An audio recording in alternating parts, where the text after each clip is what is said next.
আসসালামু আলাইকুম everyone, welcome back to my channel. আজকের পর্বে আমি আপনাদেরকে তৈরি করে দেখাবো রাইস কুকারে কিভাবে পারফেক্ট চিকেন বিরিয়ানি আপনারা তৈরি করতে পারবেন সেই রেসিপি।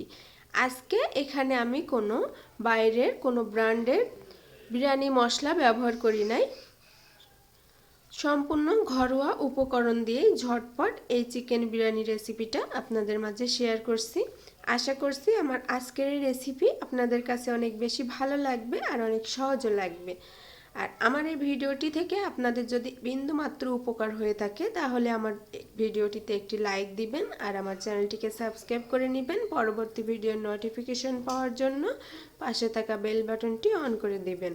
আর যারা অলরেডি সাবস্ক্রাইব করেছেন তাদেরকে অসংখ্য অসংখ্য ধন্যবাদ। তাহলে চলুন আর কথা না বাড়িয়ে ভিডিওটি শুরু করি। এর জন্য প্রথমে আমি এখানে চিকেন নিয়ে নিয়েছি 800 গ্রাম। ভালোভাবে ধুয়ে পরিষ্কার করে আমার ওজন হয়েছে 800 গ্রাম। আর এরকম বড় বড় সাইজ করে আমি কেটে নিয়েছি। আপনারা চাইলে ছোট সাইজ করেও কেটে নিতে পারবেন। এটা ভালোভাবে ধুয়ে পরিষ্কার করে পানি ঝরিয়ে নিয়েছি।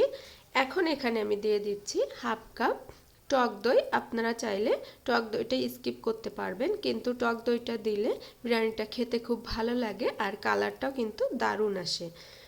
এখন এখানে দিয়ে দেব হাফ কাপের মতো পেঁয়াজ কুচি।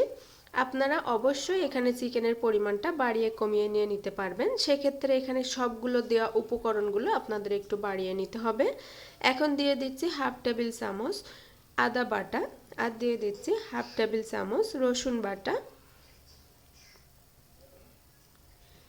সাথে এখানে দিয়ে দিব 6-7টির মতো ছোট সাইজের এলাচ আমি থেতো করে নিয়েছি, এতে করে সুঘ্রাণটা বেরিয়ে আসবে। আর সাথে দিয়ে দিচ্ছি 5-6টির মতো লবঙ্গ আর দিয়ে দিব 2টি তেজপাতা ছোট সাইজের, মাঝখান থেকে ফালি করে দিয়ে দিচ্ছি। আর দিয়ে দিব 2টি দারচিনি। সাথে এখন আমি দিয়ে দিব কিছু বাটা মশলা। এর জন্য প্রথমে নিয়ে নিয়েছি 6-7টি কাজু বাদাম বাটা আর দিয়ে দিচ্ছি হাফ টেবিল চামচ সাদা গোলমরিচ বাটা। আপনারা চাইলে এটা গোটাটাও দিয়ে দিতে পারবেন। আর দিয়ে দিচ্ছি পোস্তদানা বাটা হাফ চা চামচ। দিয়ে দিচ্ছি হাফ চা চামচ ধনিয়া বাটা। এখানে ধনিয়ার গুঁড়াটা আপনাদের ঘরে থাকলে দিয়ে দিতে পারবেন। দিয়ে দিচ্ছি স্টার অ্যানিস বাটা হাফ চা চামচ।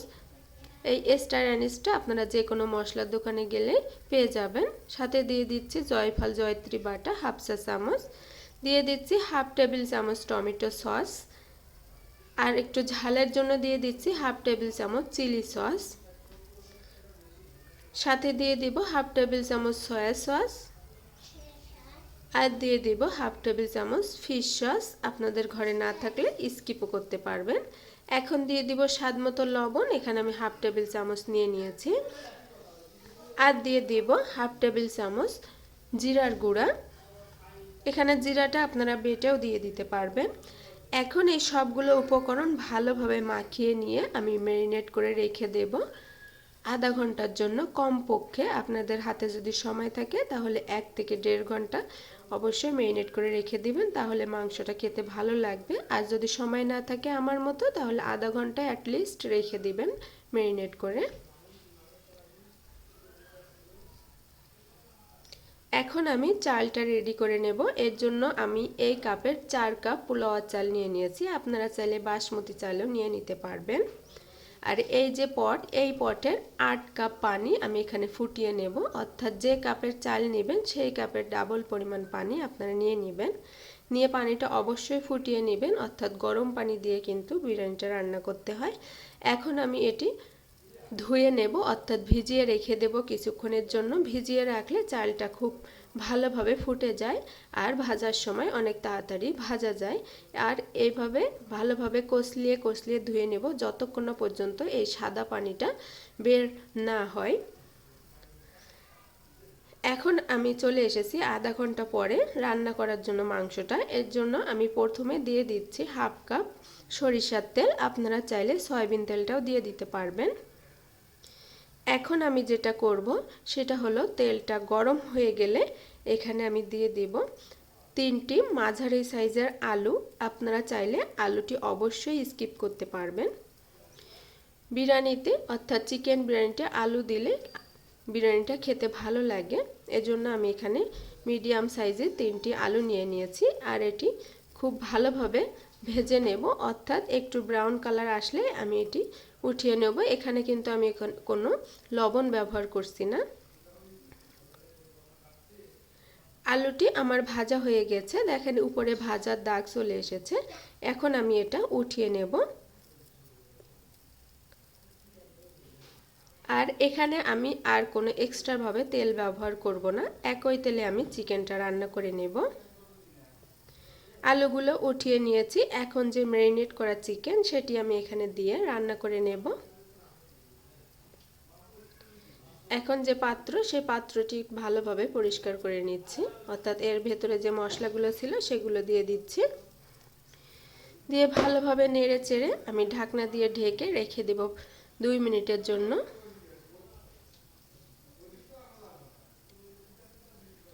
ঢাকনা দিয়ে ঢেকে রান্না করলে এর ভেতরে দেখবেন অনেকটা পানি বের হয়ে আসবে। 2 মিনিট পরে আমি ঢাকনা উঠিয়ে নিয়েছি, দেখেন এর ভেতরে থেকে কতটা পানি বের হয়েছে। এই পানিতেই কিন্তু চিকেনটা প্রায় সিদ্ধ হয়ে যাবে। এটি আর একটু নেড়েচেড়ে আমি কষিয়ে নিচ্ছি। আর এভাবে আমি রান্না করতে থাকবো যতক্ষণ না পর্যন্ত এর পানিটি শুকিয়ে যেয়ে মশলা থেকে তেল ছেড়ে দিচ্ছে। মশলা থেকে আমার তেল ছেড়ে দিয়েছে। এখন এখানে আপনারা যদি চান তাহলে পানি দিয়ে দিতে পারবেন, আর যদি না চান তাহলে কিন্তু এভাবেই আপনারা নামিয়ে নিতে পারবেন। আমি এখানে মাংসটি আরও একটু রান্না করে নেব, এর জন্য দিয়ে দিচ্ছি 1 কাপের মতো নর্মাল পানি। আপনারা চাইলে গরম পানিটাও দিয়ে দিতে পারবেন। দিয়ে ভালোভাবে নেড়ে চেড়ে এটি আমি রান্না করে নেব।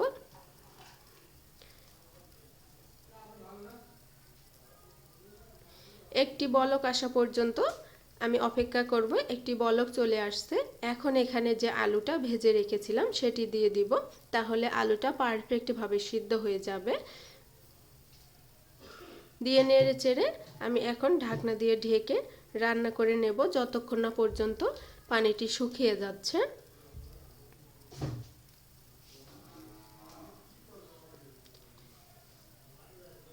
ঢাকনা উঠিয়ে নিয়েছি, পানিটি শুকিয়ে গিয়েছে অনেকটাই। এখন যে এক্সট্রা পানিটা আছে সেটি এভাবে নাড়তে চাড়তে শুকিয়ে যাবে, আর উপর থেকে তেল ছেড়ে দিবে মশলা থেকে।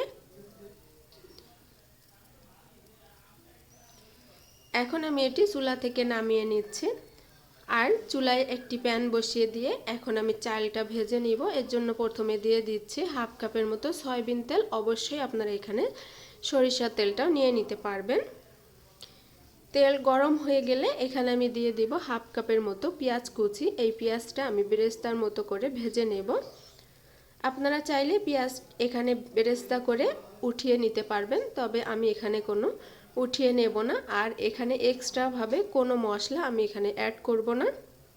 পেঁয়াজটা আমার বেরেস্তা করা হয়ে গেছে, অর্থাৎ গোল্ডেন ব্রাউন কালার চলে এসেছে। এখন এখানে যে চালটা আমি ধুয়ে রেখেছিলাম সেটি ভালোভাবে পানি ঝরিয়ে এখন আমি নিয়ে নিয়েছি। এখন চালটা খুব ভালোভাবে ভেজে নেব। চালটা ভাজার সময় আপনারা নিজেরাই বুঝতে পারবেন কিভাবে কখন ভাজা হয়ে গিয়েছে। এখন এখানে আমি দিয়ে দিচ্ছি 1 টেবিল চামচ লবণ, অর্থাৎ স্বাদ মতো লবণ দিয়ে নেবেন। দিয়ে খুব ভালোভাবে এটি ভেজে নেব, অর্থাৎ ঝরঝরা করে ভেজে নেব। চালটা যত ভালোভাবে ভেজে নেবেন বিরিয়ানিটা খেতে কিন্তু ততটা ভালো লাগবে, আর সিদ্ধও হয়ে যাবে খুব তাড়াতাড়ি। এখন যে আমি আপনাদেরকে বলেছিলাম যে আমি রাইস কুকারে বিরিয়ানিটা রান্না করে নেব, এর জন্য রাইস কুকারের পাত্রটি নিয়ে নিয়েছি। আর এখন দিয়ে দিচ্ছি যে ভাজা চাল, সেটি আমি এখানে দিয়ে দিচ্ছি। রাইস কুকারে রান্না করলে যেটা হয় সেটা যে পানি দেওয়ার পরে পানিটি কতটা শুকালো কিংবা কমলো এটা বোঝা যায় না, অর্থাৎ এর সুইচ উঠে গেলেই কিন্তু আপনারা বুঝতে পারবেন যে আমাদের রান্নাটি হয়ে গিয়েছে। এখন কতটুকু পরিমাণ আপনার আঁচে রাখতে চান এটা চিন্তা করা লাগে না কিন্তু রাইস কুকারে রান্না করলে, এজন্য আমি রাইস কুকারে রান্না করে নিচ্ছি। এখন পানি দিয়ে দিচ্ছি 8 কাপ ফুটান্ত গরম পানি। দিয়ে ঢাকনা আমি বলক আসা পর্যন্ত অপেক্ষা করব। বলক এসে গেছে, এখন এখানে যে মাংসটা রান্না করে রেখেছিলাম সেটি আমি এখানে দিয়ে দিচ্ছি।